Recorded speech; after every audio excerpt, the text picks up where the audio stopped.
Perkenalkan, aku Joeliano Tandra, sebagai pemateri mentoring untuk teman-teman agama Kristen dan Katolik. Dan pada kali ini kita akan membahas sebuah materi tentang adaptasi. Yang pertama mungkin kita telaah dulu apa itu adaptasi menurut yang resmi ya dari Kamus Besar Bahasa Indonesia versi webnya. Adaptasi, kalau menurut Kamus Besar Bahasa Indonesia atau KBBI, adalah penyesuaian terhadap lingkungan, pekerjaan, dan pelajaran.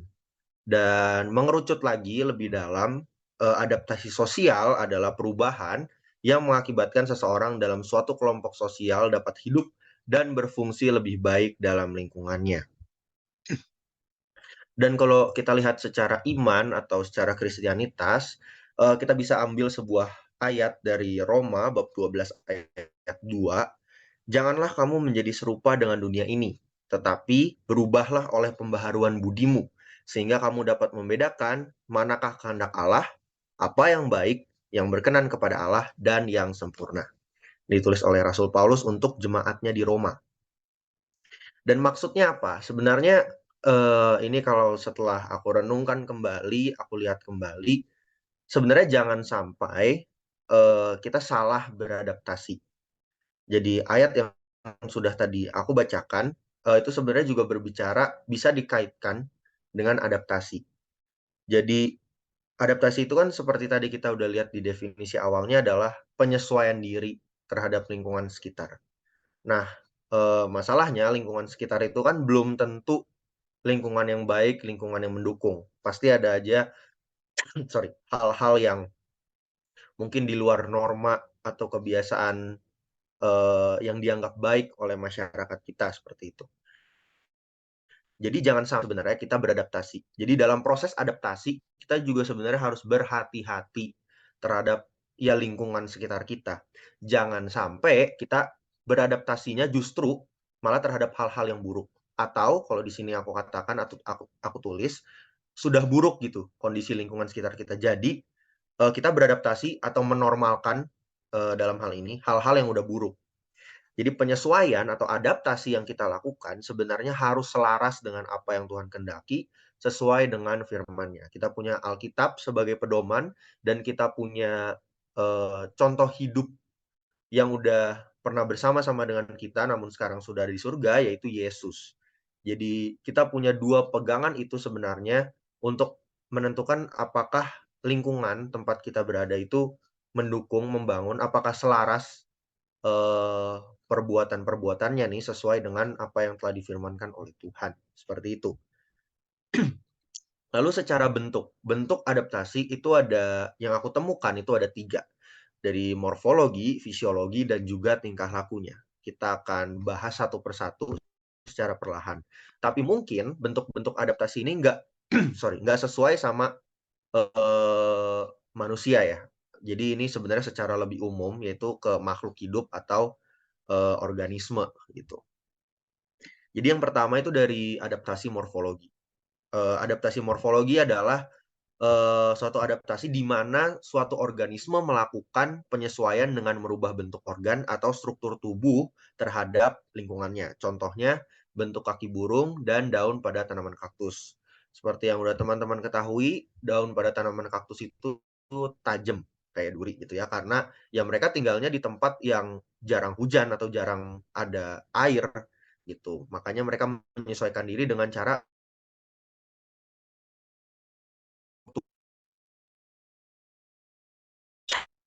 Lalu selanjutnya kita ke adaptasi fisiologi, yaitu adaptasi di mana suatu makhluk hidup melakukan penyesuaian melalui fungsi organ atau struktur tubuh terhadap lingkungannya.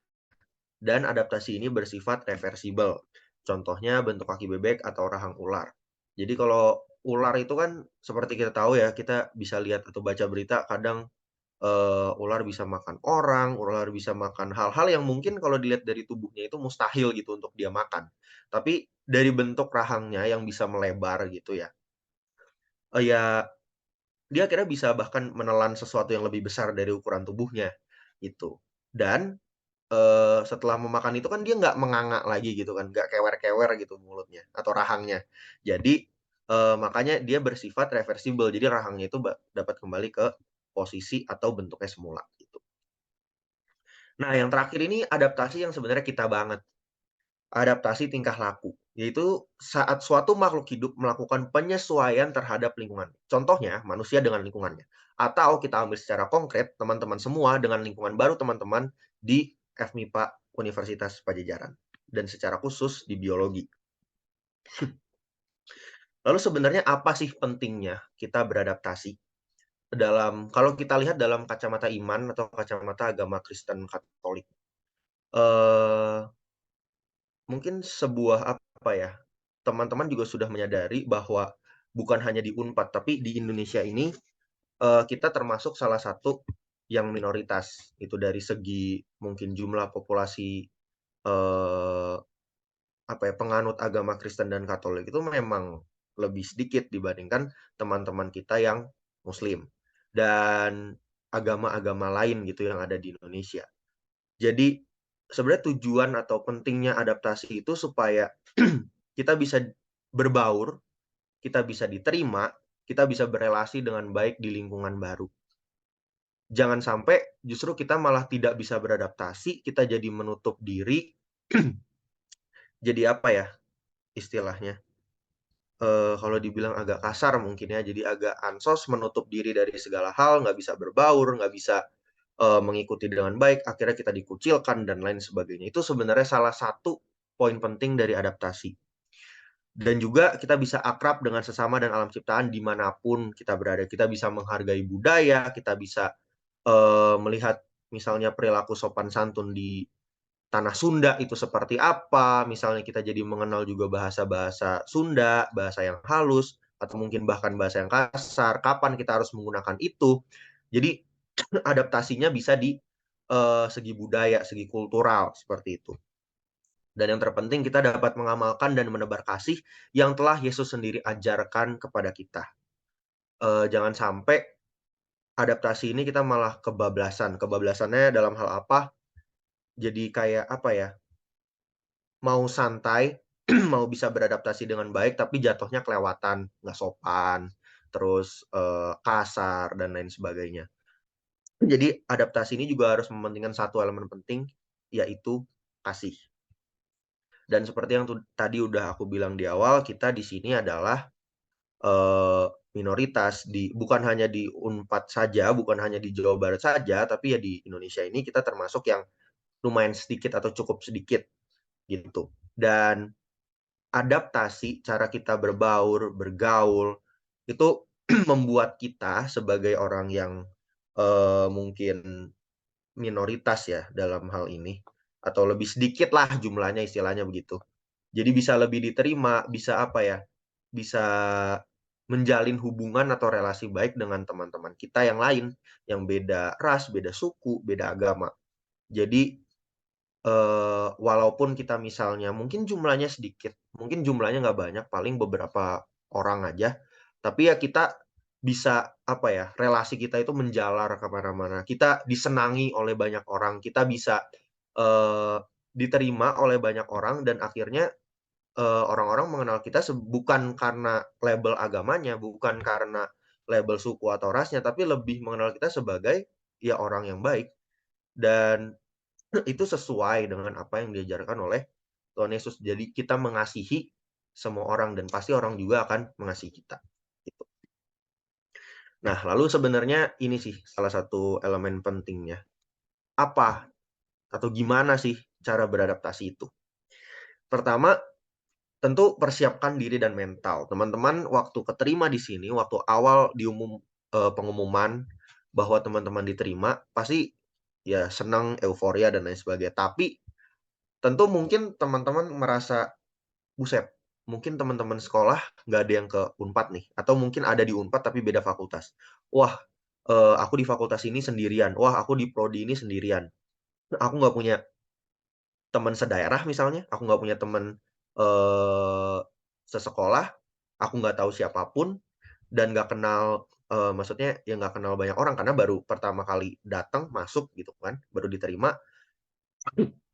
Jadi, eee, untuk apa ya, menet sebenarnya bukan menetralisir sih, lebih ke untuk mempersiapkan jalan-jalan kalian teman-teman semua ke depannya dalam berelasi dalam apa itu, ya pertama persiapkan dulu mentalnya bahwa, ya di sini mungkin aku merantau, aku akan, di sini nanti sendirian, ya nanti aku harus makan sendiri, sakit juga mungkin sendirian, terus mungkin juga di awal karena nggak punya teman, ya persiapkan dulu mentalnya, bangun mental yang kuat supaya, dapat menghadapi berbagai tantangan yang ada ke depannya.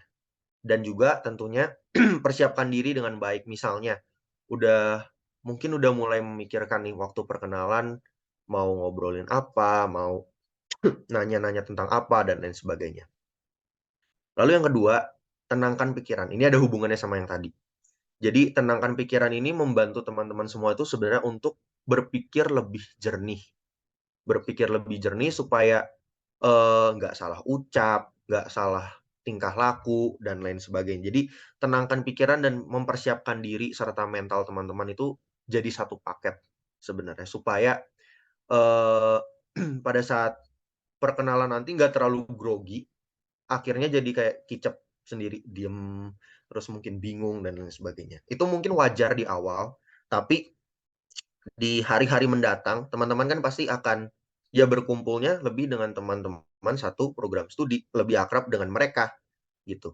Jadi, dari awal sudah harus mempersiapkan diri, mempersiapkan mental terutama, dan juga menenangkan pikiran, jangan sampai udah berpikiran buruk duluan gitu.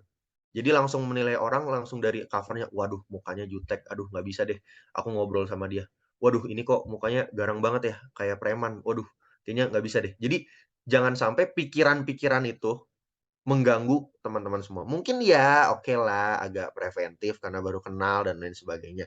Tapi ya jangan sampai itu jadi menghasut, dalam tanda kutip ya, menghasut teman-teman semua untuk, "Udahlah kayaknya gue jangan deh temenan sama dia. Kayaknya, lebih baik nggak usah deh aku temenan sama ini, mukanya galak, nanti aku digalakin, ini mukanya kayak preman, nanti aku dipalakin." Jangan sampai kayak gitu. Jadi jernihkan pikiran, tenangkan pikiran. Oke, teman-teman mungkin di sini sendirian harus menjaga diri, tapi jangan sampai sekali ngelihat itu langsung menjadi apa ya, eee, putusan final kalau, "Udahlah nggak bisa kenal sama orang ini. Udahlah aku nutup diri aja, aku takut." Nah, itu mungkin yang harus diubah supaya mungkin ternyata setelah, mukanya sebenarnya galak nih, mukanya sebenarnya kayak preman nih, tapi ternyata, hatinya Hello Kitty misalnya, hatinya Hello Kitty atau, dia baik banget, suka traktir dan lain sebagainya. Jadi jangan sampai pikiran-pikiran tadi mengganggu teman-teman semua dalam menjalin relasi dan terutama beradaptasi dengan sistem perkuliahan, dengan dosen, dengan staf-staf di Unpad dan lain sebagainya. Lalu menghargai dan menghormati perbedaan. Seperti kita tahu Indonesia itu majemuk sekali, dalam satu program studi, dalam satu fakultas pun beragam, ada yang dari luar Pulau Jawa, ada yang dari Pulau Jawa, ada yang sukunya ini, sukunya itu, agamanya juga beragam, dan lain sebagainya, dari latar belakang yang berbeda-beda pula. Jadi jangan sampai jadi apa ya, istilahnya mungkin kalau udah kenal lebih akrab, udah santai gitu, oke lah, kan itu internal teman-teman juga. Jadi, level penerimaan, apa ya, istilah jokes ya, jokes dari teman-teman penerimaannya kan beda-beda. Ada yang mungkin menganggap jokes ini agak ofensif, ada yang mungkin menganggap ini, "Ah, udahlah ini cuma bercandaan doang, santai aja kali." Bisa jadi kan. Jadi nanti teman-teman juga akan mungkin menemukan teman-teman yang, di antara teman-teman yang seperti itu, gitu. Ada yang mungkin, eee, sedikit bercanda dengan tentang perbedaan dan lain sebagainya, tapi ya itu ditanggapi aja dengan santai gitu, bukan kita, "Ih, apa sih kok bercandanya, selalu bawa-bawa gini?" Mungkin akan terlintas pikiran seperti itu atau bahkan ya ketika bercandanya udah kelewat batas gitu. Kalau udah kelewat batas ya mungkin bolehlah kita mengingatkan dan lain sebagainya. Tapi jokes-jokes itu justru kadang ya yang membuat kita jadi kayak akrab, bahkan jadi saling mencari tahu gitu, saling apa ya, bertoleransi. Kayak, "Oh ini dulu misalnya aku nggak tahu tuh jam-jam sholat tuh jam kapan aja dan apa istilahnya itu aku nggak tahu." Jadi setelah mengenal teman-teman, terus kalau kayak misalnya, "Ayo sholat," gitu misalnya kan bercandaan aja.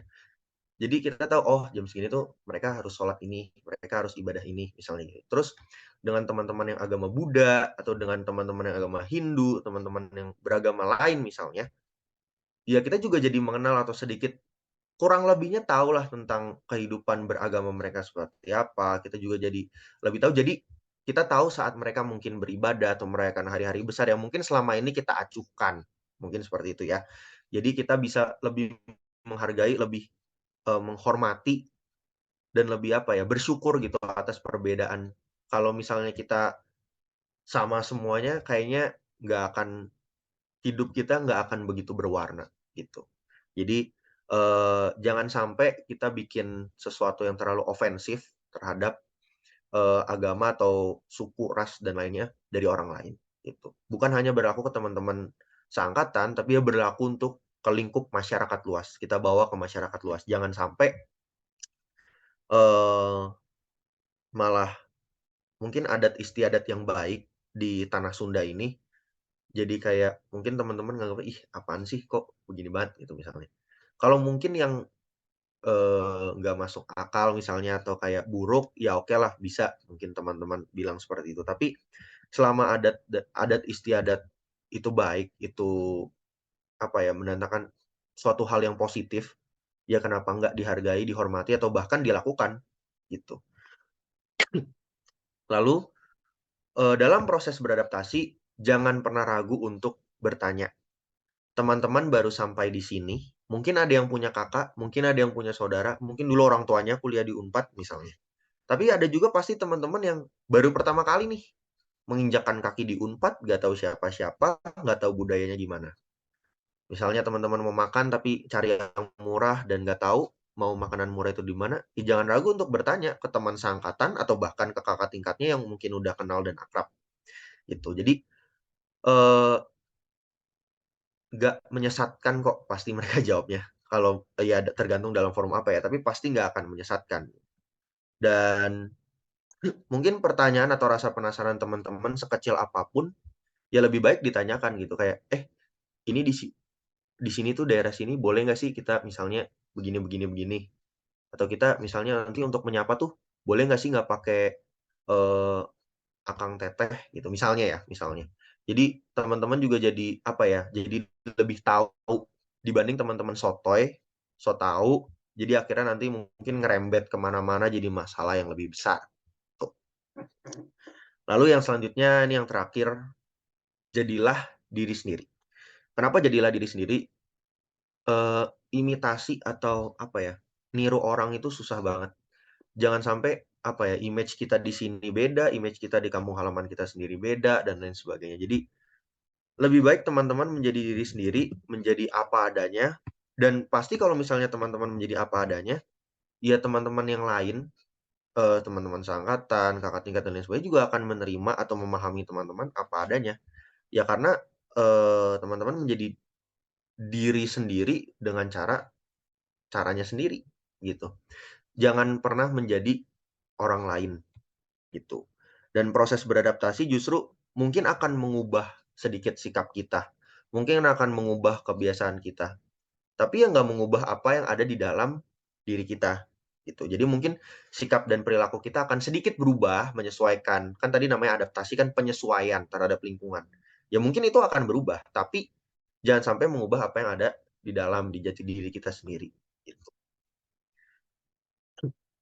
Ini adalah beberapa sumber yang aku ambil, tadi juga udah tercantum sebenarnya di presentasinya, dan terima kasih untuk teman-teman semuanya.